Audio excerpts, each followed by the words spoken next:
এরপর প্রশ্ন হলো, বিশ্বকাপ ফুটবল খেলা দেখা যাবে কিনা? ভাইরা আমার, বিশ্বকাপ ফুটবল অথবা এই জাতীয় যে সমস্ত আয়োজনগুলো আপনারা টেলিভিশনের পর্দায় কিংবা মোবাইল ইত্যাদিতে দেখেন, প্রথম কথা হলো, এই খেলায় যারা অংশগ্রহণ করে তারা যে হাফ প্যান্ট পরে খেলাধুলা করে, এর ফলশ্রুতিতে তাদের রান দেখা যায় কি যায় না? আর জমহুর এবং সংখ্যাগরিষ্ঠ সারা বিশ্বের স্কলারদের মত হলো, রান এটা মানুষের সতরের অংশ, এই সতর ঢাকা ফরজ, সতর ঢাকা, আর শরীরের যে অংশ ঢাকা ফরজ সে অংশের দিকে তাকানো হারাম, সে অংশের দিকে তাকানো কি? তাহলে এই খেলা দেখতে হলে সে অংশ দেখা লাগে কি লাগে না? লাগে। এক। দ্বিতীয়ত হলো, এই তথাকথিত বিশ্বকাপ খেলা দেখার জন্য আপনি যখন টেলিভিশনে কোনো পর্দার দিকে চোখ রাখেন, তখন কি শুধুমাত্র এই খেলাই আসে নাকি খেলার সাথে অখেলা আরো বেশি আসে? আসে কি আসে না? সেখানে অশ্লীল নানান দৃশ্য চোখে পড়ে কি পড়ে না? আপনি কি ওই দৃশ্য আসার সঙ্গে সঙ্গে চোখটাকে সরায় রেখে আবার খেলা আসলে তখন দেখবেন, এরকম কোনো সুযোগ আছে? নাই। প্রতি মুহূর্তে মুহূর্তে হয়। এইভাবে এই খেলা দেখা সম্ভব যে আমি একবারও হারামের দিকে তাকাবো না, আমি নিজেকে বাঁচায় রাখবো, শুধু আমি খেলাটাই দেখব, এভাবে দেখার কোনো সুযোগ আছে? নাই। তো যেদিকে তাকালে হারাম করতে, হারামে লিপ্ত হতে বাধ্য হয়, সেদিকে তাকানো হারাম, সেদিকে তাকানো কি জায়েজ নাই। তৃতীয়ত, এই খেলা দেখতে গেলে মিউজিক শোনা লাগে না লাগে না?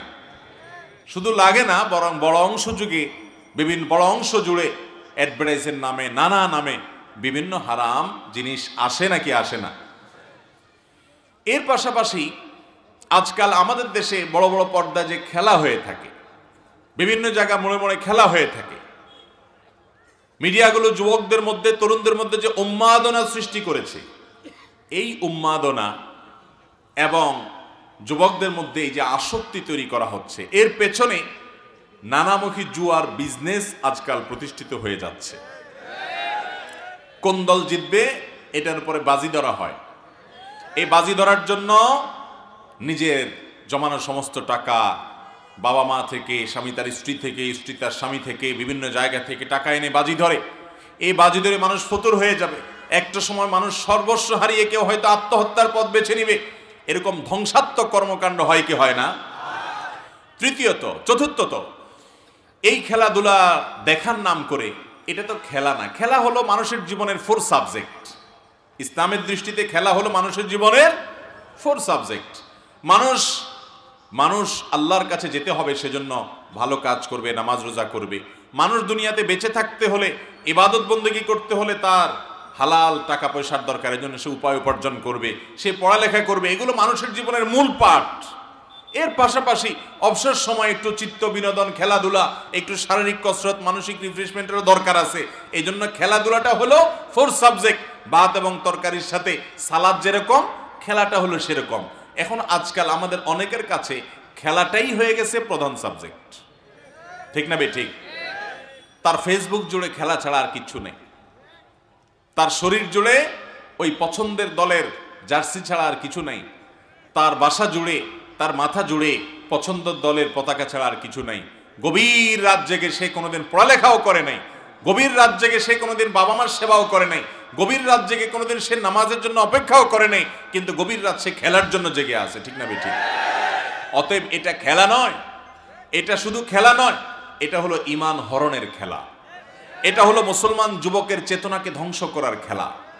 যার আখিরাত নাই, যে আল্লাহর সামনে দাঁড়াবার প্রতি ঈমান নাই, বিশ্বাস নাই, সে যা খুশি তা করতে পারে, কিন্তু মুসলমান জানে তাকে আল্লাহর সামনে দাঁড়াতে হবে। ভাইরা আমার, ইসলাম এত সুন্দর জীবন বিধান, ইসলামে মানুষকে শারীরিক ব্যায়াম হয়, এ ধরনের খেলাধুলা করতে উৎসাহিত করা হয়েছে। আপনি দৌড়াদৌড়ির প্রতিযোগিতা করেন, আপনি সতর যাতে উন্মুক্ত না থাকে সেভাবে 3/4 প্যান্ট ইত্যাদি পরে আপনি হাডুডু খেলেন, আপনি নিজে ক্রিকেট খেলেন, সেখানে যেন হারাম কোনো কিছু না থাকে। আপনি যে নিজে ফুটবল খেলছেন, সেখানে যদি আপনার হাঁটু ঢাকা থাকে, সতর উন্মুক্ত না থাকে, সেখানে যদি এক পক্ষ অন্য পক্ষকে কোনো আর্থিক লেনদেন না করেন, কোনো জুয়া ইত্যাদি সেখানে যদি না রাখেন, তাহলে শুধুমাত্র ব্যায়ামের উদ্দেশ্যে, শারীরিক কসরতের উদ্দেশ্যে এই জাতীয় খেলা যেগুলোতে শারীরিক ব্যায়াম হয় সেগুলো ইসলামের দৃষ্টিকোণ থেকে জায়েজ আছে। খোলা চোখে ডাইরেক্ট যদি সেই খেলা দেখে, এটা দেখতে গিয়ে কোনো চোখের জেনা করা না লাগে। নবীজি বলেছেন জেনাল আইনি আন নজর, চোখের জেনা হলো চোখ দিয়ে পরনারীর প্রতি দৃষ্টিপাত করা, সেখানে অশ্লীল নারীর দৃশ্য এটা যদি দেখা না লাগে, তাহলে কোনো মাঠে কেউ খেলছে সেখানে সতর উন্মুক্ত নাই, আপনি যদি সেই খেলা দেখতে যান তাহলে শর্ত পূরণ করে আপনি দেখতে পারেন। ইসলাম আপনাকে ব্যায়ামের জন্য, শারীরিক রিফ্রেশমেন্টের জন্য খেলাধুলার কথা, চিত্ত বিনোদনের কথা বলেছে। আপনি সেটা না করে কোথাকার কোন দেশের কে খেলছে ভূতের মতো সেদিকে চাইয়া আছে। ওই লোক জিতলেও আপনার লাভ নাই, সে হারলেও আপনার লস নাই, অথচ সে জিতলে আপনি লাফায় উঠতেছেন খুশির চোটে, আর হারলে আপনি চোখের পানি ফেলে দিচ্ছেন, কাঁদতেছেন। আপনার মতো নির্বোধ আর বোকা দুনিয়াতে আর কে আছে বলেন? আল্লাহ তাআলা আমাদের যুবকদের বিবেকগুলোকে জাগ্রত করে দিন। আমরা আমাদের সময়ের হেফাজত করতে হবে, আল্লাহর কাছে জবাবদিহি করা লাগবে। আপনার বুক ভরা ভালোবাসা দেওয়ার জন্য জায়গা পাচ্ছেন না, কোথাকার কোন দেশের খেলোয়াড়ের জন্য এত ভালোবাসা, সেই খেলোয়াড় আপনার দেশের নামও হয়তো জানে না, তার জন্য আপনার ভালোবাসা, আপনার লজ্জা হয় না?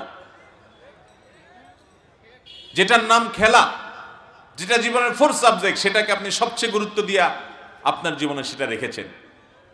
কত যুবক, কত মানুষ পেপার পত্রিকা উঠে আসছে যে তারা তার পছন্দের দলের পতাকা বানানোর জন্য জমি বিক্রি করে, বইয়ের জমানোর টাকা খরচ করে সে এত মাইল লম্বা, এত কিলোমিটার লম্বা পতাকা বানাইছে। অথচ এদেশে বহু মানুষ এখনো আছে যাদের গায়ে শীতের কাপড় নাই।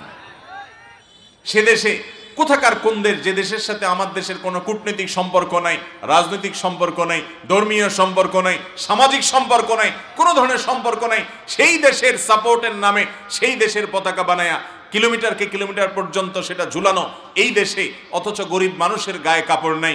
আপনার নিজের মা বাবার জন্য জীবনে কখনো একটা কাপড় উপহার দেন নাই, ছোট বোনটাকে জীবনে একজোড়া মোজা কিনে দেন নাই, আপনার আশেপাশে বহু গরিব মানুষ আছে তাদেরকে কোনো কিছু করেন নাই, আপনার নিজের জন্য হয়তো এত টাকা খরচ করেন নাই। আর তথাকথিত সেই আপনার পছন্দের দলের জন্য যে পাগলামি করছেন, এই পাগলামির জন্য, এই অর্থের অপব্যবহারের জন্য আল্লাহর কাছে জবাবদিহি করা লাগবে। যুবক, ভালোবাসার জায়গা পাচ্ছেন না। আপনি কার সন্তান জানেন? আপনি মুহাম্মদ সাল্লাল্লাহু আলাইহি সাল্লামের উম্মত, আপনি আবু বকর রাদিয়াল্লাহু তাআলা আনহুর অনুসারী, আপনি ওমর ফারুকের অনুসারী, আপনি আলী কাররামাল্লাহু ওয়াজহার অনুসারী, আপনি ওসমান গনির অনুসারী, আপনি আবু হুরায়রার অনুসারী, আপনি বড় বড় সিনিয়র সাহাবীদের অনুসারী। আপনি যাদের অনুসারী, সে পূর্বপুরুষরা পৃথিবীকে অনেক কিছু দিয়ে গেছে, আর আপনি তথাকথিত আল্লাহর প্রতি ঈমান নাই, আখিরাতের প্রতি ঈমান নাই, মুসলমানদের প্রতি কোনো সিম্পেথি, ভালোবাসা নেই। যারা সমকামিতাকে বৈধ মনে করে, যারা মুসলমান, ফিলিস্তিনের মুসলমানদের রক্তকে হালাল মনে করে, যারা কাফের, যারা মুশরিক, যারা বেঈমান, তাদের প্রতি ভালোবেসে আপনি রাতকে রাত জেগে আছেন। আপনি ঝগড়াঝাটি করছেন আপনার পছন্দের দল নিয়ে, আপনি ঝগড়ার আর ইস্যু পাচ্ছেন না। ভাইরা আমার, এই উন্মাদনা আমাদের দেশে যেইভাবে দেখা যাচ্ছে, জাতি হিসাবে এটা আমাদের জন্য লজ্জাজনক। যেসব দেশ সরাসরি ফুটবলে এই বিশ্বকাপে অংশগ্রহণ করছে, যায় দেখেন ওই দেশের মানুষের মধ্যে এত উন্মাদনা, পাগলামি নাই। আর যদি থাকেও কথার কথা, এই উন্মাদনা আমার দেশের কোনো উন্নতি বয়ে আনবে? দেশের লক্ষ লক্ষ মানুষের কোটি কোটি ঘন্টা প্রতিদিন নষ্ট হচ্ছে খেলার নামে। এটা কি দেশের জন্য ভালো না খারাপ? তারপরেও দুঃখজনক ভাবে আমাদের মিডিয়াগুলো এটাকে ইতিবাচক ভাবে দেখায়, মনে হচ্ছে কাজটা খুব ভালো করছে। ভাইরা আমার, এই পাগলামি, এই উন্মাদনা, এটা কখনো আখিরাতে বিশ্বাসী মুসলমানকে সাজে না। তার জীবনের প্রতিটা মুহূর্ত দামি এবং এর হিসেব আল্লাহর কাছে দেওয়া লাগবে। অতএব এই সমস্ত পাগলামি পরিহার করবো তো ইনশাআল্লাহ। ঝেড়ে ফেলে দিয়ে আপনি বাস্তববাদী হন। আপনি নিজেকে খেলার প্রতি খুব বেশি আসক্ত, খেলার খোঁজ খবর রাখেন, সেজন্য অনেক পয়সা কড়ি খরচ করেন, রাত জাগেন, আপনি মনে করেন আপনি ক্রীড়ামোদী। আপনি কিসের ক্রীড়ামোদী?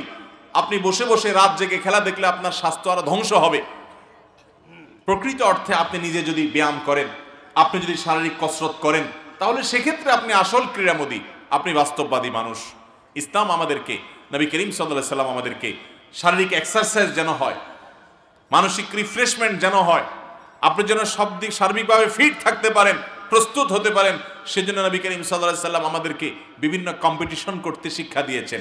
তিনি নিজে দৌড়াদৌড়ির প্রতিযোগিতায় অবতীর্ণ হয়েছেন, বর্ষা নিক্ষেপ, তীর নিক্ষেপ, শুটিং কম্পিটিশনের জন্য উৎসাহ দিয়েছেন। এগুলোতে মানুষের কল্যাণ আছে, কিন্তু এই ফুটবলে লাথি মারার মধ্যে পৃথিবীবাসীর কোনো কল্যাণ নাই। পায়ের এই কারিশমা, খেলার এই মায়ের প্যাচ, এই নৈপুণ্য সারা পৃথিবীর একজন মানুষ, অভাবী মানুষের পেটে খাবারের ব্যবস্থা করবে না।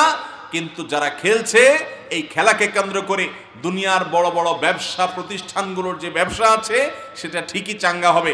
আমরা শুধু কলুর বলদের মধ্যে লাফাইয়ে গেলাম, আমাদের আখেরাত তো নাই, দুনিয়ারও কোনো লাভ এখানে। আল্লাহ তাআলা আমাদেরকে বুঝার তৌফিক দান করুন।